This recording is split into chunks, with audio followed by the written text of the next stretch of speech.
Hi friends, అందరికీ నమస్తే. Welcome back to my channel. Friends, ఈరోజు అయితే మా అమ్మగారు చేసే సున్నుండ్లు చాలా టేస్టీగా ఉంటాయి. మీరు ఒకసారి ట్రై చేయండి. కేజీ మినప్పప్పుకి 100 గ్రాములు రైస్ వేసుకొని కొంచెం ద్వారగా రెడ్డిష్ కలర్లో ఫ్రై చేసుకోవాలి. మినప్పప్పు బియ్యం గోల్డ్ కలర్ వచ్చిన తర్వాత కొంచెం చల్లారిన తర్వాత కొంచెం గరుగ్గా మిల్లుకెళ్ళి ఆడించుకొని తెచ్చుకోవాలి. కేజీ మినప్పప్పుకి 1/2 కేజీ పంచదార పడుతుంది.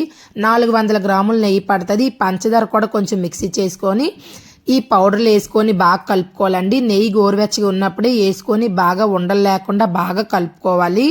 నెయ్యి కలుపుకుంటూ చెక్ చేసుకుంటూ ఉండలై కట్టకుండా బాగా కలుపుకొని ఫైనల్గా పిండంతా నెయ్యి వేసి కలుపుకున్న తర్వాత ఉండలు చుట్టుకోవాలి. ఫ్రెండ్స్, చాలా టేస్టీగా ఉంటాయి.